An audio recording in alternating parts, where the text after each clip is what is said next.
Je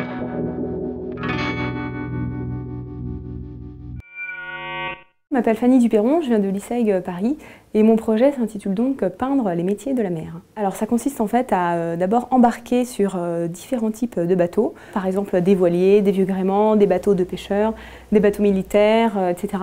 pour ensuite faire des peintures à l'huile et les exposer dans plusieurs lieux en France dédiés à la formation aux métiers de la mer notamment. Il y a un petit peu trois aspects on va dire. Le premier c'est de sensibiliser les gens à des métiers qu'ils ne connaissent pas, qui font un petit peu appel à leur imaginaire, qui sont un petit peu éloignés d'eux, qui ont un petit côté aventurier dont ils aimeraient se rapprocher. Le deuxième c'est de promouvoir ces métiers et aussi de promouvoir les différentes façons d'embarquer qu'on peut avoir, c'est-à-dire que le Bélem en acceptant ma venue sur leur bateau, ce vieux gréement par exemple pour eux c'est une occasion d'augmenter leur visibilité vu qu'ils feront partie de l'expo derrière.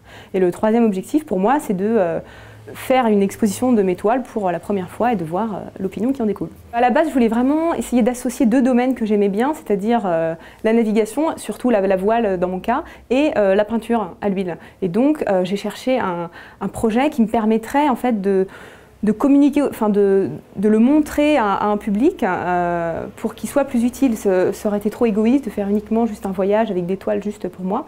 Et donc le but c'était ça, c'était de promouvoir ces métiers et donc l'aspect métier me permettait justement d'embarquer sur différents supports et d'en faire en quelque sorte la promotion derrière grâce à la peinture. Je peux faire ça à l'échelle d'une ville, d'une région, et plus je vais embarquer et plus je vais exposer derrière, plus évidemment j'aurai besoin de ressources. Mais dans tous les cas, c'est réalisable. Je pense que ce concours est vraiment une bonne chose parce que c'est agréable qu'on nous donne un petit peu la parole et qu'on nous donne la chance de concrétiser des choses qui nous tiennent à cœur dans un environnement un peu moins scolaire que d'habitude.